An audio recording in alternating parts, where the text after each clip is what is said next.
Attention, ce que vous allez entendre dans cette vidéo risque de vous surprendre. Bamako vient de connaître des développements totalement inattendus. La situation a évolué quelques heures seulement, plongeant la capitale dans une atmosphère tendue pleine d'incertitudes. Entre mouvements inhabituels, alertes sécuritaires et annonces soudaines, les dernières nouvelles ont secoué la population. Restez bien connectés car ce qui se passe en ce moment à Bamako pourrait tout changer. Il faut être honnête. Tout le monde a son prix. Quand tu n'as pas de conviction, tout le monde a son prix. Mais quand tu as des convictions, on n'osera même pas venir te proposer le prix. C'est ça. Moi, je l'ai toujours dit, hein, nous sommes ici, je connais ni le Burkina, ni le Mali, ni le Niger. Je ne le fais pas pour un intérêt. Je le fais par conviction parce que nous estimons que trop, c'est trop. On ne peut pas continuer comme ça. On ne peut pas continuer à soutenir qu'on met des millions d'Africains en esclavage, comme ça, par arrogance, on marche, on lève le menton, on insulte les gens, alors qu'on mène une vie complètement sale, hein, chez soi, une vie très sale, mais on se prend pour demi-dieu. Ça ne peut pas aller parce que moi, où je suis, personne.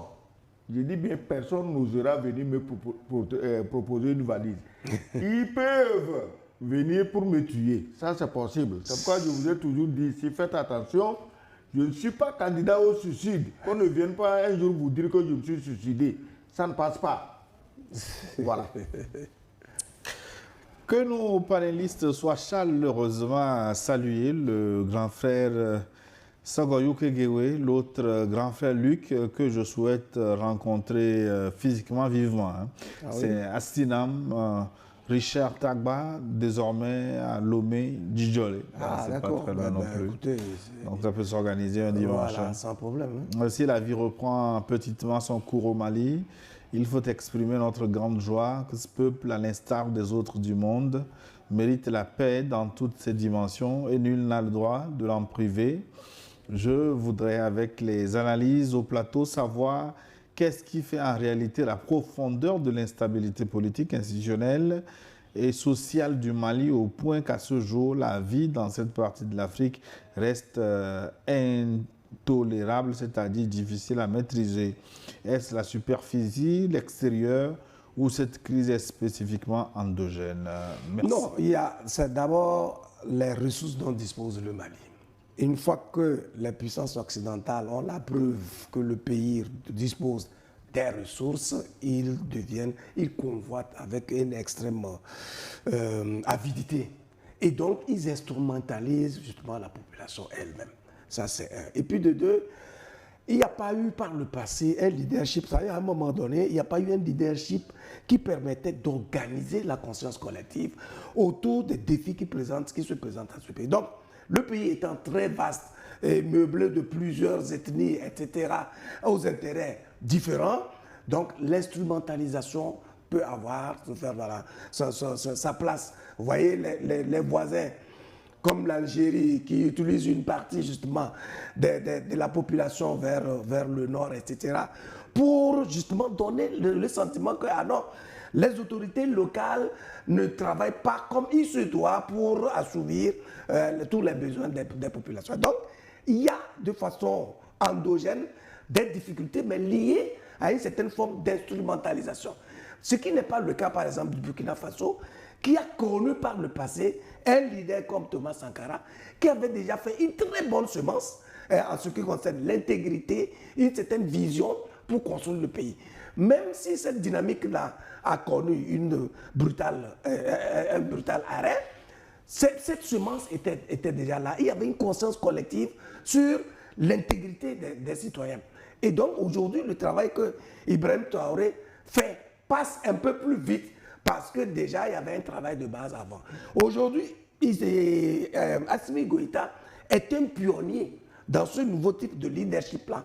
Et en cela, le travail devient plus rude parce qu'il faut travailler à la fois pour conscientiser les gens, mobiliser les gens et faire en sorte qu'ils aient une vision commune autour d'un projet de création d'une nation. Ce n'est pas du tout évident. Moi, je crois que le Mali est victime de ses richesses. Absolument. Le Mali est victime de ses richesses. depuis ces problèmes dans le Sahel et au Mali, moi j'ai toujours dit, mais jusqu'ici, je ne comprends pas pourquoi la France ne revient pas honnêtement discuter avec ces pays d'égal à égal, faire avec eux du commerce et des affaires comme tous les pays le font, mais dans la tête de la France, je parle des dirigeants français, c'est impossible de négocier d'égal à égal avec les Noirs. C'est ça la maladie, parce que s'ils négocient d'égal à égal, ils ne peuvent pas faire, par exemple, ce qu'ils ont fait au Niger. J'ai été choqué d'apprendre que pour 1000 tonnes d'uranium, le Niger va recevoir 500 et quelques millions. 105 milliards Oui, aujourd'hui, le nouveau truc. des Russes, alors qu'avec les Français, ils auraient reçu 555 millions, dont la moitié automatiquement serait gardée à la Banque de France. Alors, tu t'imagines si toi, même le singe, il y a 555 millions et 105 milliards. Mais il va choisir 105 milliards. Après, on dit non, que la Russie est venue pour vous piller. Bon, entre celui qui donne 555 millions et 105 milliards, qui est le pilleur? Ou bien, on doit changer le sens du mot piller dans le lexique français. Donc, c'est ce genre de relation d'esclave à maître que la France veut entretenir, d'exploitation gratuite des ressources de nos pays.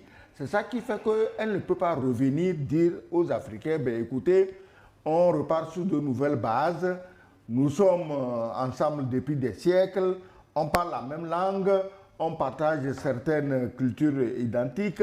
Non, il ne peut pas faire ça. Parce qu'un noir, non. J'ai dit ça ici, on m'a fait un procès que non. Pourquoi? J'ai dit que dans la tête d'un Français, on ne peut pas laisser un pays noir être riche comme le Qatar. Ce n'est pas possible. C'est pas possible. C'est ça qui amène à tous les malheurs dans le Sahel. Sinon, ça coûte quoi à la France de retourner Burkina, Mali, Niger, écoutez, laissons-le passer, avançons. Mais ils ne peuvent pas. C'est pas possible. Bonjour Gilles et bonjour à tes invités, surtout l'infatigable Sagoyou Kegewe et le gaucher intègre Luc Abaki. Il est même gaucher. Comment il l'a tiré? Effectivement, je suis gaucher, j'écris avec la gauche. Absolument, oui. Bonne émission. Nkrumah a dit petit à petit le canard en argent arrive en Amérique. L'AES va arriver malgré vents et marées. Gilles, vous êtes invité pour la danse Rabier le 1er décembre. Hein. C'est Moyet et Soham depuis Kara, les Ions. Rabier, c'est pas... Ouais. C'est la danse... C'est pas la danse pour ceux qui ont... Le sixième sens. Oui. Oui, bien sûr. La danse Rabier, c'est la danse Rabier. Tu veux quoi? Que je te donne les secrets? Il faut aller voir. Il faut aller voir. Il m'invite, il n'a qu'à ouvrir mon troisième œil. Non, pas besoin. On te dit d'aller voir avec tes yeux d'abord. Voilà, c'est tout. C'est pas autre chose que ça. En tout cas, je prends l'invitation. Merci infiniment. Julio Gada de Cotonou, salue également son Excellence, M. Abaki. Il n'y a pas pire poison qu'une information manipulée, mais je suis tellement fier de vous que je ne sais comment l'exprimer, car vous faites partie des rares médias conventionnels qui donnent un autre son de cloche sur les actualités du Mali, en particulier de l'AES en général. Ça prendra le temps que ça prendra, mais les pays de l'AES vaincront. Julio Gada de Cotonou au Bénin. Oui, voilà. Je pense que ça, on partage aussi sa foi. On n'a pas d'autre choix que de faire un travail propre et rigoureux. C'est clair qu'on ne peut pas être complaisant. Si jamais il y a des défaillances dans la gouvernance de ces États-là, notre mission, c'est de les ramener justement à l'ordre parce qu'il y a un but. À partir du moment où on s'est embarqués tous dans cette nouvelle dynamique qui permettrait au bout de libérer nos États, on n'a pas d'autre choix que d'être vraiment cohérent, rigoureux et exigeant, de sorte qu'on puisse atteindre ensemble des résultats qu'on pourra célébrer. Bonjour le plateau, c'est Arthur Ouedraogo.